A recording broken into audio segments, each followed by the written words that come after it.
Hello, everyone. Welcome to our presentation tonight. Tonight, we are pleased to have Richard Hill with us. He is going to be talking to us about the Y chromosome, the insights and strategies. And I'm going to read to you part of his bio. Richard Hill was the first adoptee to identify his birth family through genetic genealogy DNA tests. He shared his story in an award-winning book, Finding Family: My Search for Roots and the Secrets in My DNA. He has founded two websites on DNA testing, most recently DNAfavorites.com. Richard gives presentations on genetic genealogy topics, both virtually and in person. He is a member of the Genealogical Speakers Guild and the American Adoption Congress. He lives in Michigan with his wife of 56 years. So we are very pleased to have him with us tonight. We're going to ask that you hold all questions till the end of the presentation. And if you would like to type into the chat your questions so you don't forget them, Richard will go over them at the end. And hopefully we will be able to answer your questions for you. So welcome, Richard, and thank you for being here. Well, thank you for having me, and welcome to my presentation I call Y Chromosome Insights and Strategies. Now, I chose this image for my title slide because it represents an unknown man. We don't know his face, we don't know his name, we don't even know when he lived.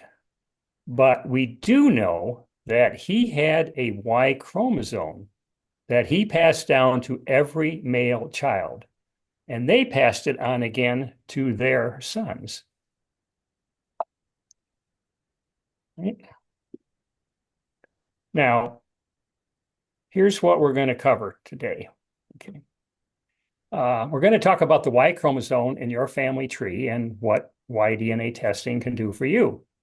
We'll cover the basics of who to test, where to test, and how to test. We'll spend a lot of time on something called STR testing, and then we'll cover haplogroups, Y-DNA projects, and something called SNP testing.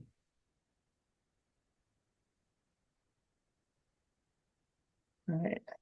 Just a minute, I got to get my something set up here for advancing my screen more easily.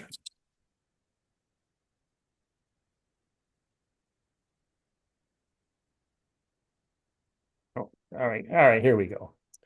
Well, we all received 23 pairs of chromosomes and one side from each parent. The first 22 pairs are called autosomes, and they are the main focus of autosomal DNA tests, which you may have done already. The last pair consist of the sex chromosomes, which determine whether we are born male or female. Women inherit an X chromosome from each parent, while men get an X from their mother and a Y from their father. And this is why Y-DNA testing requires a male subject. Women simply do not have a Y chromosome to test. You're probably familiar with the autosomal DNA tests, such as Ancestry DNA, 23andMe, MyHeritage, Living DNA, and Family Tree DNA's Family Finder. When you get a match on one of these tests, the common ancestor could be from any branch of your family tree. But that type of DNA is a mix inherited from both parents that gets cut in half at each generation. After a few generations, some of your distant ancestors disappear from your genetic family tree. So, as a discovery tool, autosomal DNA is very broad, but relatively shallow. The Y chromosome has a unique inheritance path. It is very narrow in the sense that it passes down a single line in your family tree. Your father got his Y chromosome from his father, who got it from his father, and so on. But Y chromosome testing is an extremely deep test. Except for an occasional mutation, the Y chromosome can remain relatively unchanged for hundreds of years. If another man and I take a Y DNA test and show up as a match, we know that our direct paternal lines must intersect at a single common male ancestor. In other words, if we go up his father's line and my father's line, they must at some point include the same man. The main limitation of Y DNA testing is that it can't tell us with any certainty how far back that common ancestor lived. He could be just a few generations back, or he could have lived hundreds of years ago.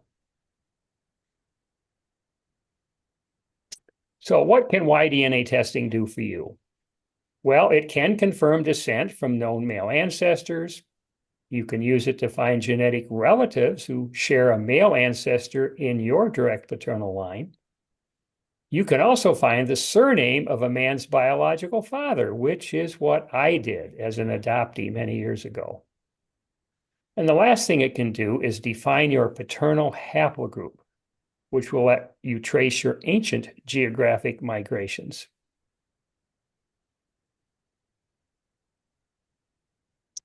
So who to test? Obviously, you need a male.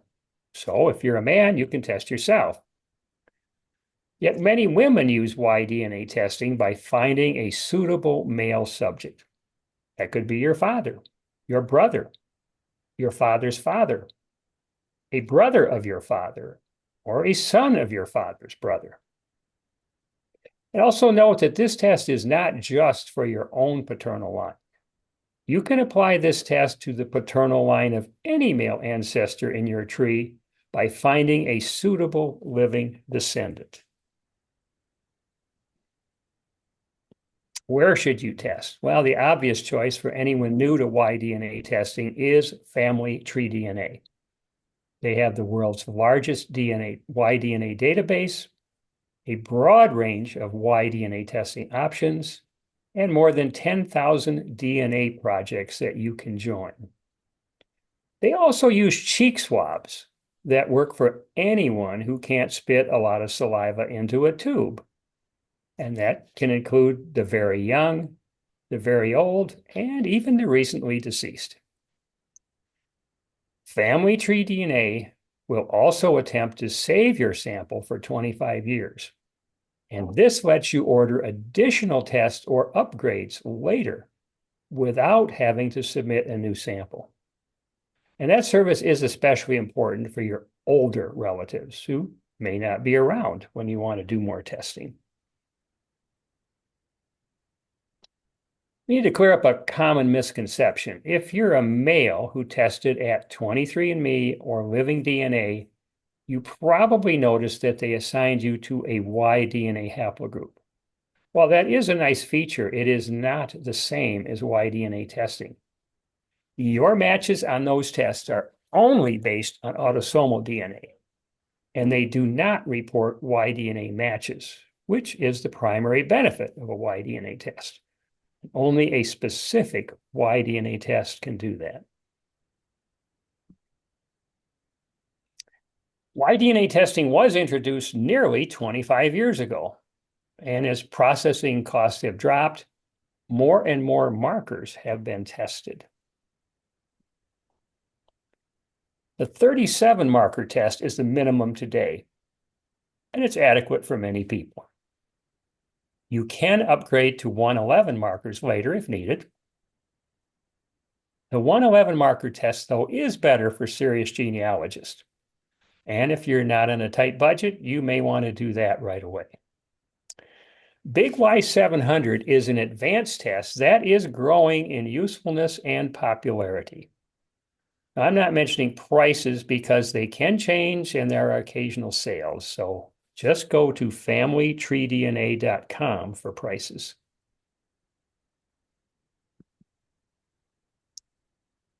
Your matches on a Y-DNA test are determined by STRs, which stands for short tandem repeats. They count the number of times a specific sequence of letters gets repeated at a specific location in your DNA. Now, each location is called a marker and has a DYS number.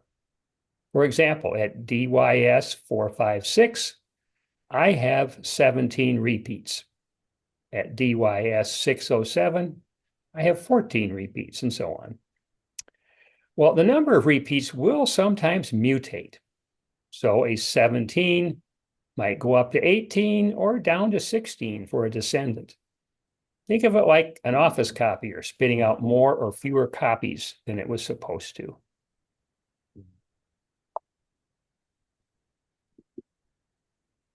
With Y-DNA testing, you need to understand the concept of genetic distance. Now, family tree DNA will compare your STR numbers on every marker you test with those of every other man who is already tested or will test in the future. Well, in this example, one man has 25 repeats on the leftmost marker, and the other has 24, and that's a difference of 1. On the rightmost marker, one has 17 repeats and the other 18 for another difference of 1. Well, the sum of these differences is 2. So over this range of markers, the genetic distance is 2.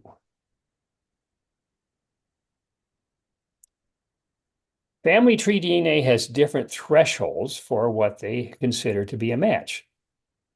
At 37 markers, a genetic distance of 4 or less is a match. Someone with a genetic distance of 5 will not be listed. At 111 markers, the threshold expands to 10. Now, in general, the smaller the genetic distance, the more likely the common ancestor is to be discoverable. Now, you can start with 37 markers and upgrade to more later, but don't expect any more matches. You probably won't see any. And even if you do, those new matches can't be very close. The genetic distance must be at least 5, or they would have shown up as a match at 37 markers. The reason you might upgrade is to see which of your matches are the closest. Now, let's assume you have 4 matches at 37 markers, all with a genetic distance of 2. An upgrade to 111 might, for example, break them out into genetic distances of 2, 4, 6, and 8.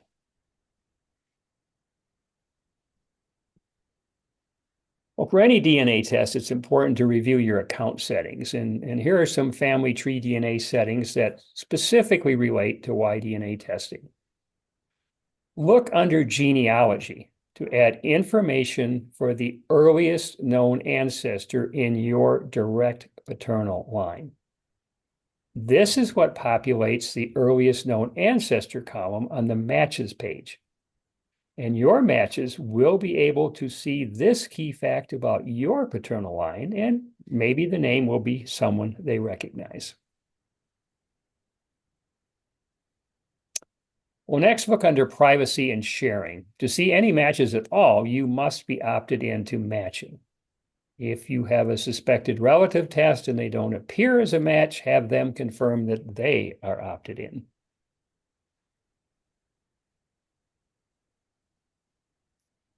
Family tree DNA provides many ways to look at your Y-DNA test results, and here are the buttons to explore on the Y-DNA summary page. The top section applies to every Y-DNA test. The second section is specific to big Y testing. Well, I'm now going to show you some highlights from my Y-DNA testing. Here is my Y-DNA matches report for 111 markers. Now, 2 different views are available, and I'm showing the less detailed one for simplicity. I have covered the names of my 6 matches for privacy. Now, those covered with a green bar have the same last name as my birth father. Those with a blue bar have other surnames. And I can also view other marker levels, such as 37 markers, where I have 23 matches.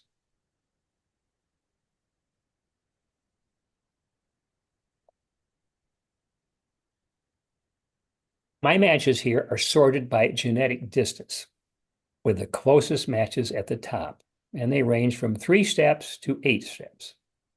And you can sort by other columns, and you can apply various filters to your results. While my slide does not show the search bar, you can also search your match list for a specific name, haplogroup, or paternal country of origin. Clicking the name of a match brings up a profile page with additional information, most notably an email address. And this is a nice feature of family tree DNA tests in general. Other companies make you go through their internal communication system, and response rates tend to be lower. By contacting matches directly through email, you can share information and work together to discover your common ancestor and possibly extend that branch of your family tree.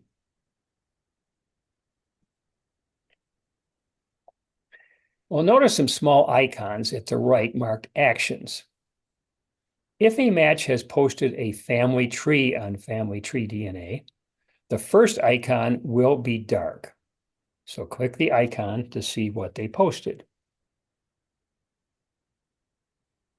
Well, here's a tree posted by one of my matches, and you can choose a family view or a pedigree view. In the pedigree view shown here, the top line traces the direct paternal line that must intersect with yours at some point in the past. If you look closely, you can see a surname change in this man's paternal line. Well, through email, I learned that his grandfather had been running from the law and changed his name. Well, name changes do happen from time to time for many reasons, including adoption in my case.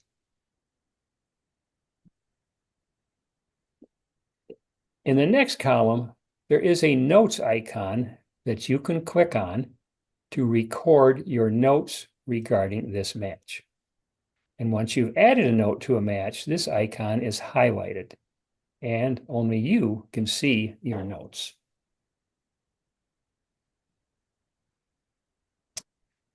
If you have also done the Family Finder test, you will want to see if any of your Y-DNA matches have a recent enough common ancestor to also be a match on Family Finder. Now, that common ancestor on Family Finder may or may not be in your paternal line, but you should check.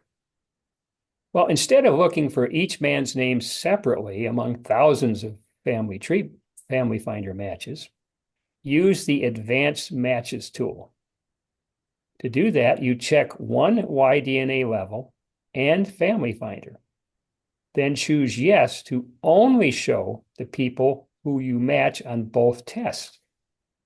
Click Run Report, and then in this case, I had to go down to 25 markers to find this one match.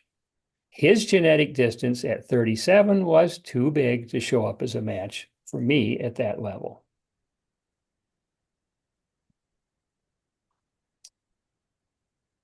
As I noted earlier, Y-DNA testing cannot tell us how far back a common ancestor lived. In the rightmost column, you can click the icon to view a time predictor for any match. Family Tree DNA calls this the FTDNA tip report. Well, clicking any icon leads to this chart with all the possible matches shown. Remember, I told you that the maximum genetic distance to be considered a match at 37 markers is 4. Therefore, the 37 marker column includes 0, 1, 2, 3, and 4. And the 111 marker column goes all the way down to its maximum genetic distance of 10. The data that applies to the match you clicked on is highlighted in color. Now, in this example, I have clicked on the time predictor icon for a man who matches me on 67 markers with a genetic distance of 1. On the left, I have enlarged that section of the chart to make the highlighted text more visible.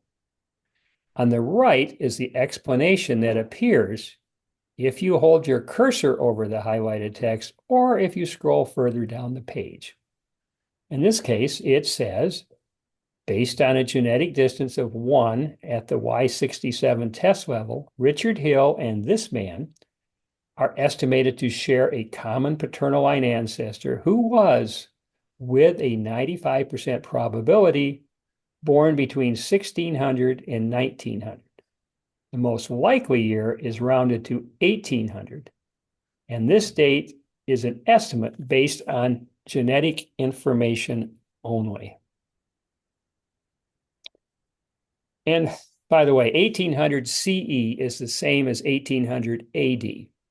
It's simply the secular abbreviation commonly used in scientific papers. Well, now let's click on the highlighted text for details. Well, this bell curve shows a lot more detail. The horizontal axis shows possible birth years for the most recent common ancestor. The vertical axis plots the likelihood by year. Now, the peak in this case is around 1800, but the mean is 1779. And as it says, we can be 95% certain that the date is between 1589 and 1914. Now, 2 other confidence levels are shown in the diagram and in the table, but many people prefer 95% as a working assumption. Well, this match and I have been in contact, and we know the identity of our most recent common ancestor. He was my great-great-great-grandfather, and he was born in 1742. And that's not far from the calculated mean of 1779.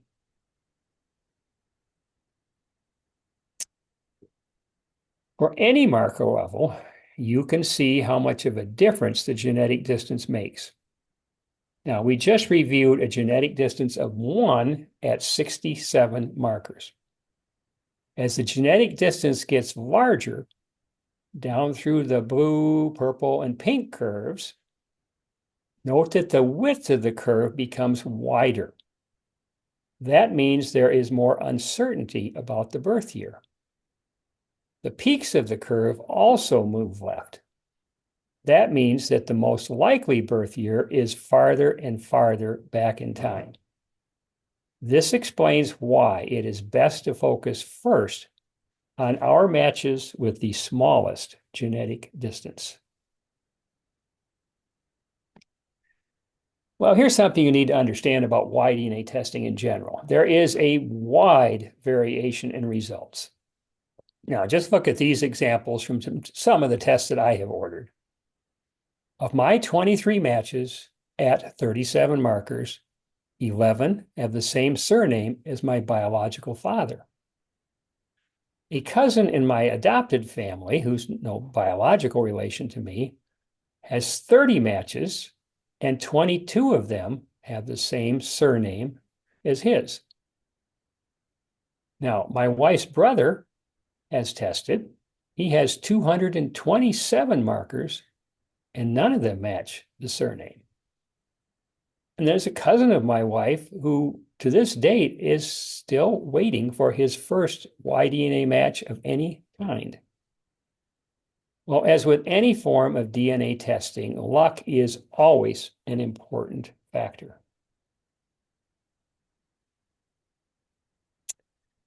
Genetic genealogy tests, including Y-DNA, are designed to tell us about people and places, our genetic relatives, and the places our ancestors came from. One way to get at places with Y-DNA testing is to see where your matches have located their earliest paternal line ancestor on a world map. You can choose the number of markers, and the pins are color-coded to show genetic distance, with the color explained in the lower right corner. Of my 23 matches at 37 markers, only 5 have submitted specific ancestor locations. 3 of my US matches are orange with a genetic distance of 1.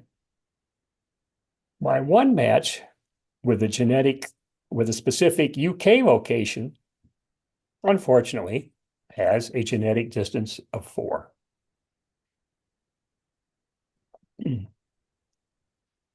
A more interesting example is the map for my brother-in-law. His paternal grandfather was born in Croatia at the location marked by the white pin. Many of his matches trace their lines to specific locations in Croatia and nearby countries. And as you can see from this color-coded genetic distance, most of them are 3 or 4 steps away.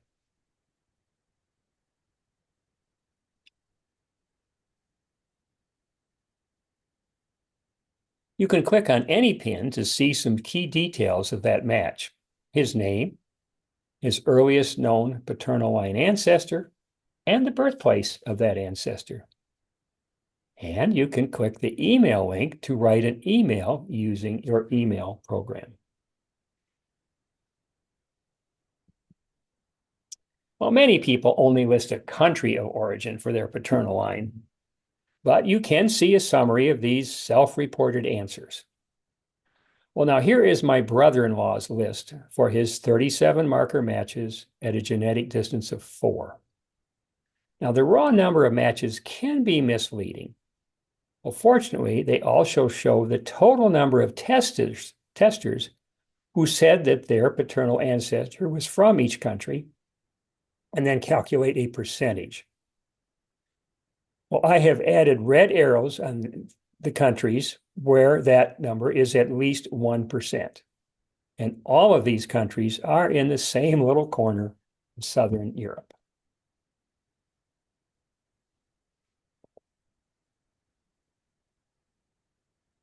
Well, returning to my Y-DNA matches, note that Family Tree DNA also reports a haplogroup of each match with names like RM269. So what is a haplogroup? Well, think of one huge Y chromosome tree of all the human males who ever lived. This tree started in Africa more than 100,000 years ago and began dividing into branches. The mutations that mark the branches are abbreviated SNP and pronounced SNP. We call those branches haplogroups. STRs, on the other hand, are kind of like the leaves on the tree. They trace more recent splits and determine our genetic matches on a standard Y-DNA test.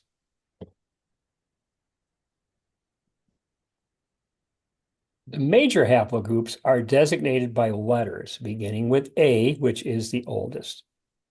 Within each haplogroup, there have been subsequent mutations that define many, many subgroups.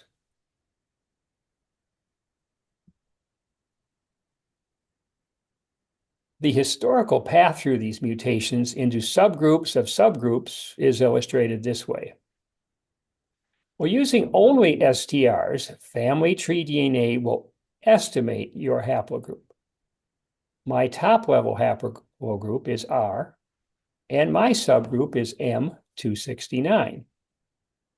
23andMe and Living DNA also look for haplogroup-defining SNPs in a male's Y chromosome.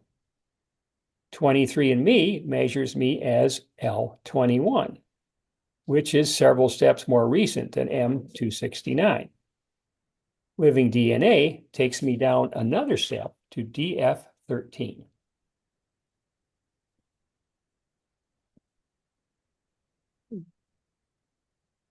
A great site for European population genetics is Upedia. This diagram starts with L21 and goes downstream from there. The map shows how common L21 is in Europe. It points heavily to the British Isles, but it is also common in France, Germany, and some other parts of Europe. Well, we can trace our paternal ancestry more specifically with the SNP test known as Big Y 700. So let's focus on the section of the tree outlined in red and blow it up larger. At the top, you can see L21, which is measured by 23andMe, and DF13, which was measured by living DNA. Well, I did Big Y 700, which checks tens of thousands of SNPs and takes me many more steps downstream on the path marked in yellow. It ends at my current terminal SNP of A545. My paternal ancestry is clearly rooted in Great Britain. Now, something to know is if you do the Family Finder autosomal DNA test at Family Tree DNA, they now measure a mid-level haplogroup deeper than the one estimated from STRs and deeper than the one reported on other autosomal DNA tests. Well, because I did Big Y 700, they do not report a haplogroup for my Family Finder test, and they won't for yours either if you do Big Y 700.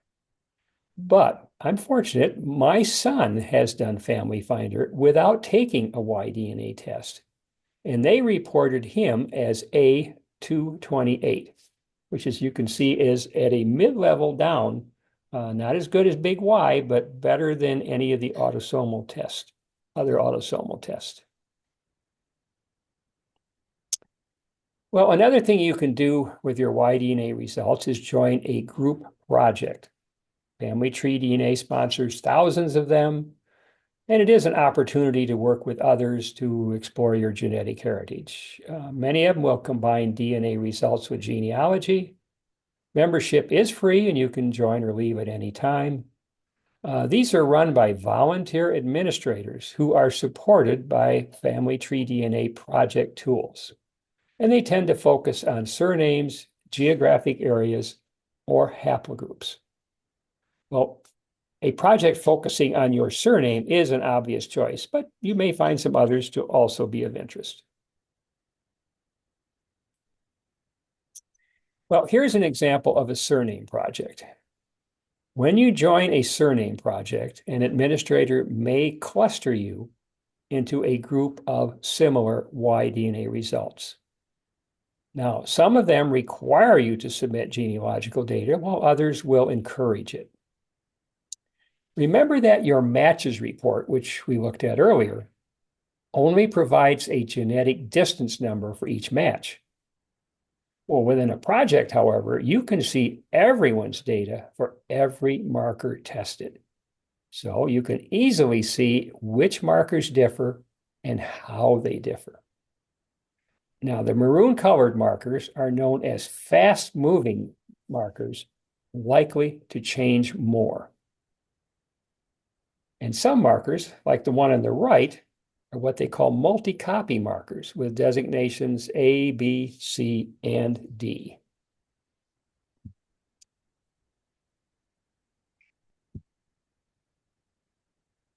Well, here's an example of a geographic project. It's early Chesapeake settlers. And the white pin shows where my earliest known paternal line ancestor was born in Virginia. In this map, the other pin colors are used to distinguish haplogroups. And all of the brown pins are in my top level haplogroup R. And I can select any pin to see who it belongs to.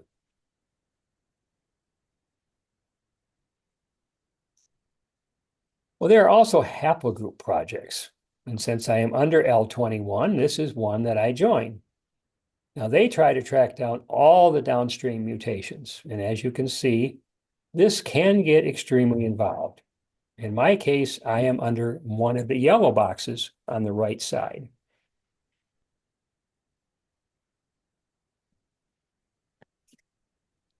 If you go back to your family tree DNA dashboard, you will see a button marked Discover Haplogroup Reports with lots more to explore.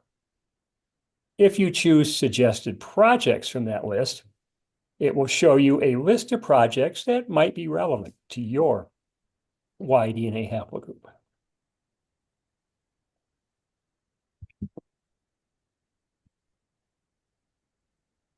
Well, here's an image I shared earlier, the tree of all human males. The prevailing assumption had always been that SNP mutations could only define branches of the tree that split many thousands of years ago. And you needed STRs to identify recent splits into surnames and families for genealogy.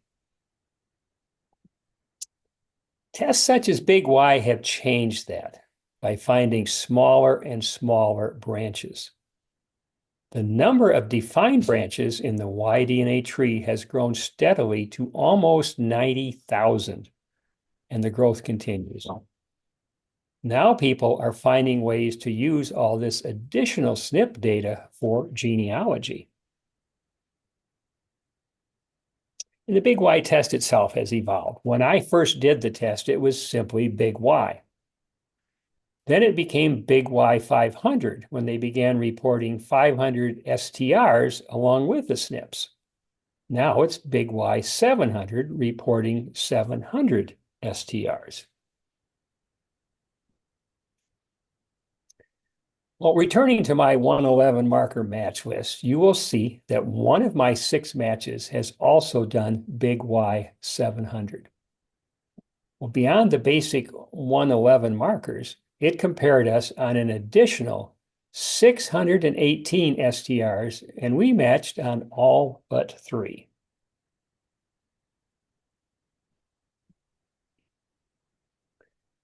Well, here is just one of the ways that Big Y SNP data can be viewed at Family Tree DNA. Note the path along the top from M269, L21, DF13, and A228. At the right edge of the top line is A551, and I have chosen to focus this block tree view from that point downstream to my terminal SNP of A545. Well, my best match at 111 STR markers is also my only match on the A545 SNP. Well, there are many more reports that let you dive into the details of Big Y testing.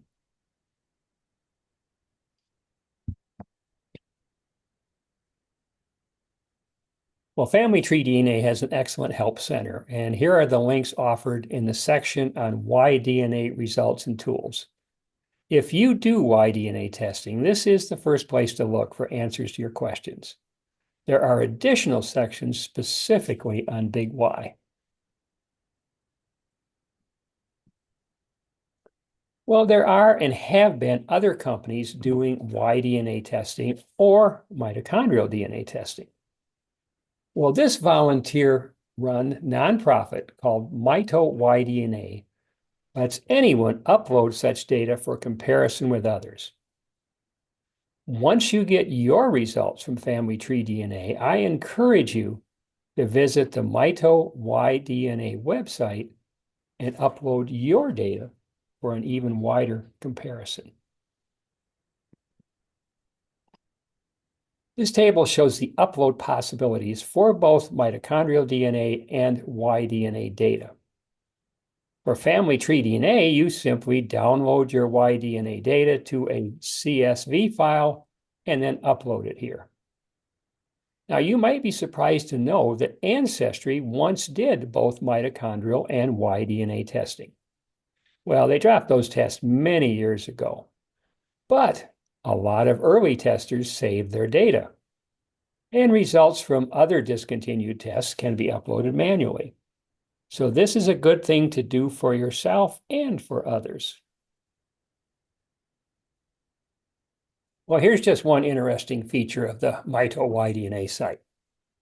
It picked up my terminal SNP of A545 from my data and plotted the migration path of my direct paternal line all the way from Africa to England over various color-coded eras. Now, they say A545 branched off in medieval times, so that would be in the 1500s or earlier.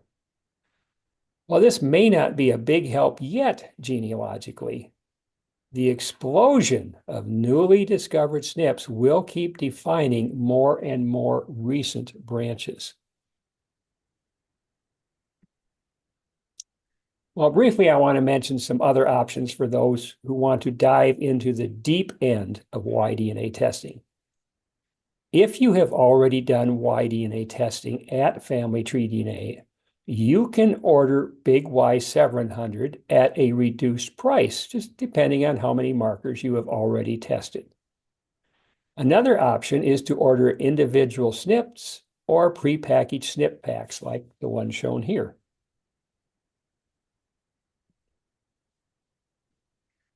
YSeq is another company that offers advanced Y-DNA testing options. They're one of the places that now does whole genome testing, which is way beyond the focus of today's topic. And they can pretty much customize anything you want in the world of Y-DNA testing.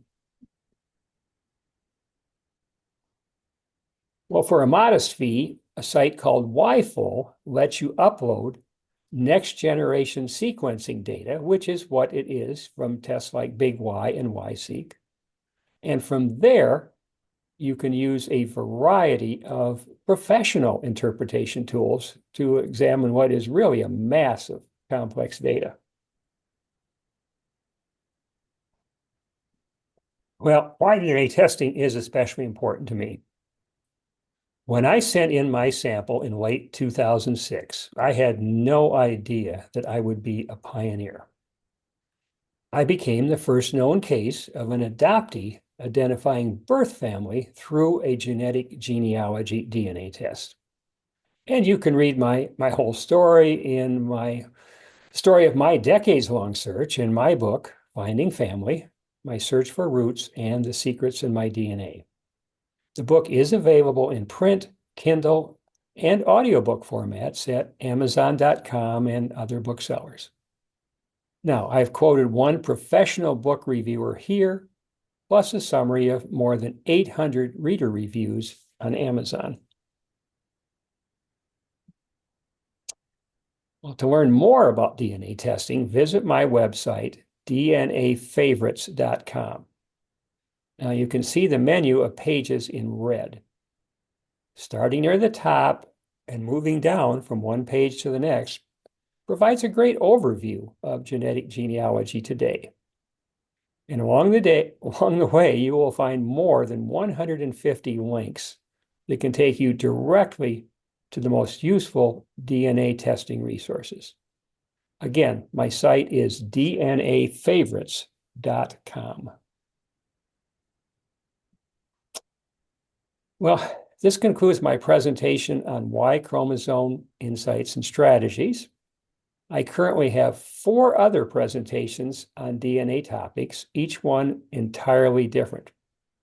The other titles are Finding Your Family with DNA Testing, Genetic Genealogy Today, Comparing DNA Ethnicity Estimates, and Mastering the MyHeritage DNA Test. And if you enjoyed this presentation, I would be more than happy to return for another session. Well, in addition to my DNA Favorites website, I have a DNA Favorites Facebook page, and you can also look for the name Richard Hill DNA on Blue Sky, X, and LinkedIn. Now, if you belong to a genealogy or other group that would enjoy learning more about DNA testing through a virtual or, in some cases, an in-person presentation, please contact me through email. That is richardhilldna@gmail.com. Well, this concludes my presentation, and I'm going to stop sharing my slides, and then I'll try to answer any questions you have about this particular presentation or genetic genealogy in general. Thank you, Richard. That was awesome. I have my father's DNA in family tree DNA and under the McCarthy, which was such a popular name. I got frustrated a long time ago. So reviewing what you have just said has given me hope tonight when I go home to see if I can utilize some more tools that I didn't even realize were there. So I appreciate your insights. Well, good. Do we have any questions from the group? I don't see anything written into the chat. If anyone would like to unmute themselves and ask Richard a question, you can do that right now.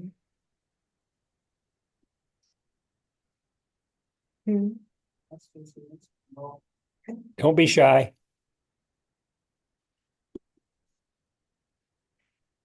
Wow. Maybe everybody's head is just spinning. I always hope I answered every question they could possibly have, but that's not realistic, but I try. My issue has always been the when they say 1, 2, or 3 levels away. His last name would be McCarthy, but there were an awful lot of Harringtons in his line. So I'm assuming there was an adoption somewhere along the line that a Harrington could have been picked up. So when I've tried to contact people, I'm not getting responses back, which surprises me that Yeah. that you wouldn't get responses, but not everybody is doing it for genealogical purposes. So You're no talking specifically Y-DNA then, huh? yeah. Yeah. Okay. Well, name changes are common. As you saw in mine, I had, most of mine have the same last name as my birth father, but I have some with entirely different surnames. And there's, not only adoptions, there are, well, formal adoptions more recently, but, you go back into the, 1700s, 1800s, adoptions, usually weren't that formal.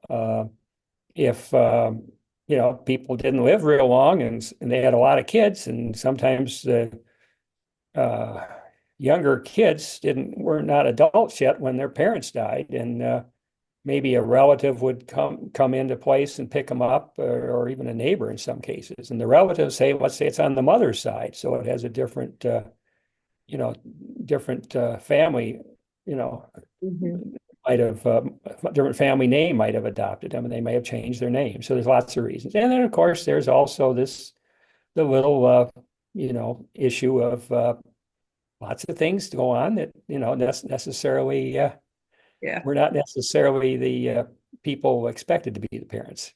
The gentleman in the McCarthy project told me I should probably put his Y-DNA into the Harrington project also.